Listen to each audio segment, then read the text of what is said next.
Bismillahirrahmanirrahim. Assalamualaikum warahmatullahi wabarakatuh. Anak-anakku sekalian, hari ini kita akan masuk kepada KD kedua.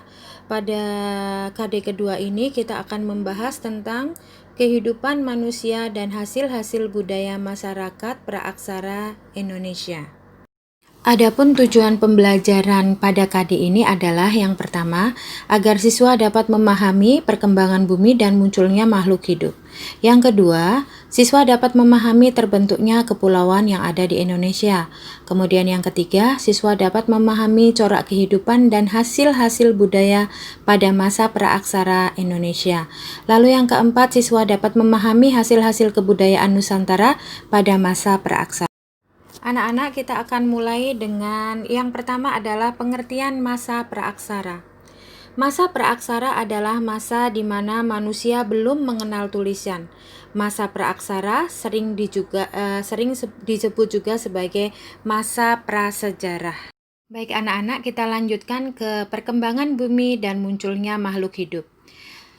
Pembagian zaman menurut ilmu geologi kita akan bagi menjadi 4, yaitu yang pertama adalah zaman Arkezoikum. Zaman Arkezoikum ini terjadi antara 2,5 miliar tahun yang lalu. Pada zaman Arkezoikum diperkirakan belum ada kehidupan. Kemudian yang kedua adalah zaman Paleozoikum. Zaman Paleozoikum ini terjadi antara 245 sampai 500 juta tahun yang lalu. Ciri-ciri zaman Paleozoikum adalah ditandai dengan suhu bumi yang belum stabil, terdapat makhluk hidup bersel satu. Kemudian yang ketiga adalah zaman Mesozoikum. Ini terjadi antara 65 sampai 245 juta tahun yang lalu. Ditandai dengan stabilnya suhu bumi, sudah ada kehidupan hewan yang besar. Kemudian yang keempat adalah zaman Neozoikum atau Kenozoikum. Ini terjadi 60 juta tahun yang lalu. Keadaan bumi mulai stabil dan diperkirakan pada zaman inilah mulai ada kehidupan. Kita akan lanjutkan masa Neozoikum. Masa Neozoikum itu dibagi menjadi dua, yaitu zaman tersier dan zaman kuarter. Zaman tersier muncul berbagai jenis mamalia, yaitu sejenis kera dan monyet. Kemudian pada zaman kuarter ini mulai muncul manusia purba. Zaman ini dibagi lagi menjadi dua bagian, yaitu masa Pleistocene atau Diluvium. Ini berlangsung sekitar 600.000 tahun yang lalu, yakni pada masa glasial. Masa glasial ini wilayah bagian utara bumi tertutup lapisan es. Sementara masa interglasial adalah masa di saat es di kutub utara mencair dan permukaan laut naik. Yang kedua adalah masa Holocene atau disebut dengan Aluvium. Masa ini muncullah pulau-pulau baru termasuk Indonesia. Makhluk raksasa punah dan mulai berkembanglah manusia purba. Sekarang kita akan bahas teori asal-usul nenek moyang Indonesia. Teori Nusantara. Yang pertama adalah teori Nusantara. Menurut teori Nusantara, manusia purba di Nusantara ini berasal dari Indonesia itu sendiri. Hal itu dibuktikan dengan banyaknya fosil dan artefak tertua yang diketemukan di Indonesia, seperti fosil Homo soliensis dan Homo wajakensis. Selain itu, bahasa yang berkembang di Nusantara yaitu rumpun Austronesia. Pendapat ini didukung oleh Muhammad Yamin, kemudian oleh J.F. Warford, kemudian oleh K. Hirmi dan Ali Syabana. Kemudian yang kedua adalah teori Afrika. Pada teori Afrika dinyatakan bahwa Homo sapiens itu berasal dari satu tempat di Afrika yang kemudian bermigrasi ke berbagai penjuru dunia. Gelombang migrasi Homo sapiens pada awalnya dari Afrika ke Nusantara terjadi 60.000 tahun yang lalu. Hal ini dibuktikan dengan banyaknya temuan arkeologis seperti di Jawa Timur, yaitu Songterus, Braholo, kemudian Songkhepek, dan Sulawesi Selatan Leng Burung dan Leang Sakpao. Kemudian teori Yunani. Teori Yunan atau teori Yunani menyatakan bahwa nenek moyang bahasa Indonesia itu berasal dari Yunan atau Tiongkok. Mereka masuk ke Indonesia setelah tinggal lama di daerah lain di Asia Tenggara, terutama Vietnam, yaitu Dongson. Teori ini tidak mengacu pada manusia purba, namun ke manusia modern. Ada 3 gelombang migrasi manusia modern dari Yunan yang ke Indonesia, yaitu bangsa Negrito. Baik anak-anak, kita lanjutkan kepada manusia purba di Indonesia.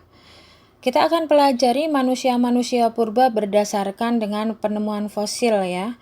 Yang pertama adalah fosil-fosil yang pernah diketemukan di Indonesia, seperti Homo erectus dan Homo sapiens.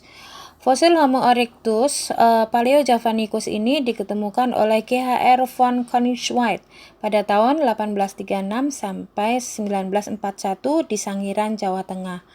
Kemudian fosil manusia purba yang paling banyak diketemukan adalah jenis Pithecanthropus. Ini disebut sebagai manusia kera yang dapat berdiri tegak atau lurus.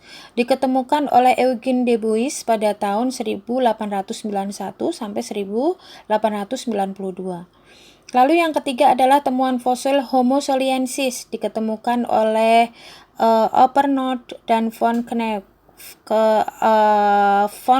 Koningswald di Ngandong. Ngandong ini adalah daerah Blora, Jawa Tengah, tahun 1933. Kemudian penemuan yang keempat adalah Homo erectus yang kemudian berevolusi menjadi manusia modern awal atau disebut dengan Homo sapiens, yaitu Homo wajakensis. Diketemukan oleh D.B. van Richthofen, kemudian dicampur darat Jawa Timur, di daerah Jawa Timur. Kita lanjutkan dengan corak kehidupan manusia zaman praaksara. Yang pertama adalah masa berburu dan mengumpulkan makanan tingkat awal atau kita sebut dengan zaman Paleolitikum. Disebut sebagai zaman batu tua karena alat penunjang utama untuk berburu dan mengumpulkan makanan terbuat dari batu yang masih kasar dan belum dihaluskan. Contohnya adalah kapak genggam. Diperkirakan zaman ini terjadi 12.000 tahun yang lalu. Mereka meyakini tersebar di berbagai tempat di muka bumi. Dibuktikan dengan diketemukannya temuan tulang belulang. Kemudian makanan manusia purba bergantung sepenuhnya pada alam seperti berburu dan mengumpulkan makanan. Hidup manusia purba jenis Meganthropus, Pithecanthropus, dan Homo. Tinggal di goa-goa, di tepi sungai, dan hidup berkelompok kecil. Hasil budayanya adalah kapak perimbas, alat serpih, dan alat tulang. Yang kedua adalah masa berburu dan mengumpulkan makanan tingkat lanjut atau kita sebut dengan zaman Mesolitikum. Pada zaman Batu Tengah atau Mesolitikum, alat yang digunakan untuk berburu masih sama dengan periode sebelumnya, yaitu terbuat dari batu yang masih kasar. Diperkirakan terjadi antara 10.000 sampai 2.500 tahun yang lalu. Mereka adalah ras pendatang baru, yaitu ras Australomelanesioid dan ras Mongoloid. Mereka tinggal di gua-gua payung di sekitar sungai. Laki-lakinya berburu dan perempuannya mengumpulkan bahan makanan berupa tumbuh-tumbuhan. Mulai mengenal tradisi melukis di dinding gua atau di dinding karang-karang. Hasil budaya mereka adalah serpih bilah, alat tulang, kapak genggam atau kita sebut dengan kapak genggam Sumatera. Kemudian yang ketiga adalah masa bercocok tanam zaman Neolitikum. Zaman batu baru untuk menunjukkan lahirnya tradisi yang baru pada masa ini, yaitu bercocok tanam.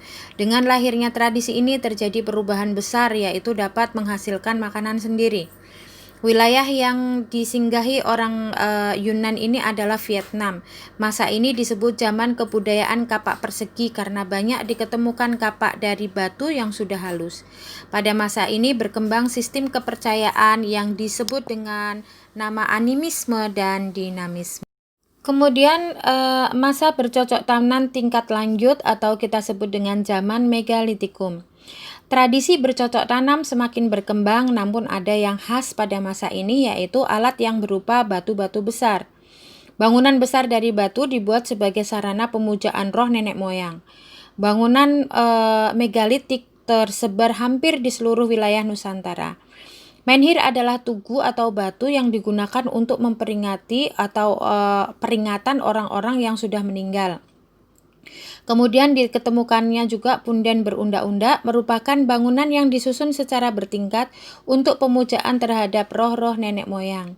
Kemudian ada dolmen, ini bukan dolem tapi dolmen adalah bangunan megah yang memiliki banyak bentuk dan fungsi sebagai pengalih roh dan tempat dari tempat sesaji pada saat upacara.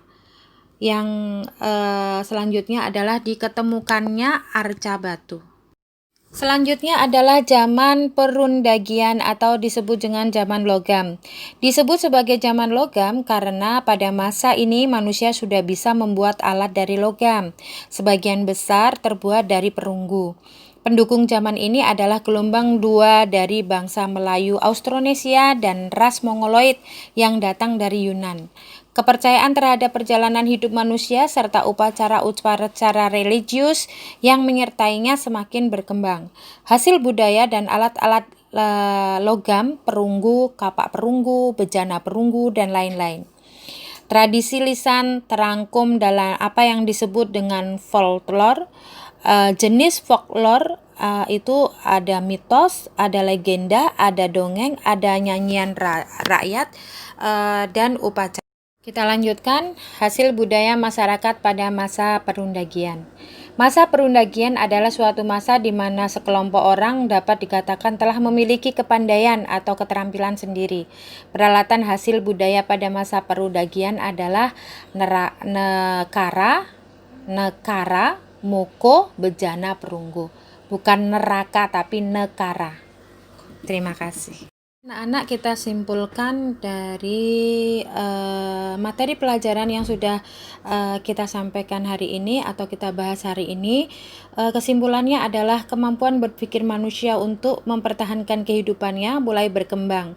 Mereka tidak lagi hidup berpindah-pindah dengan tempat untuk mencari hewan buruan, mengumpulkan makanan. Terlepas dari mana asal-usul nenek moyang bangsa Indonesia, kehidupan mereka mulai berkembang yang teratur seperti bangsa lainnya. Kehidupan sosial masyarakat semi-nomaden setingkat lebih baik daripada masyarakat nomaden. Kenyataan ini menunjukkan bahwa rasa kebersamaan di antara mereka mulai dikembangkan, saling menghormati dan menghargai telah berkembang pada masa praaksara. Yang terakhir, nanti kalian bisa jawab post testnya. Saya akan memberikan 8 pertanyaan terstruktur. Nanti kalian bisa kerjakan di buku tugas. Kemudian kalian nanti bisa foto dan kalian bisa kirimkan ke grup WA. Terima kasih. Nanti kita akan buka sesi pertanyaan atau sesi tanya jawab. Apabila ada pertanyaan, silahkan nanti pada sesi tanya jawab bisa ditanyakan kepada Ibu. Terima kasih. Assalamualaikum warahmatullahi wabarakatuh.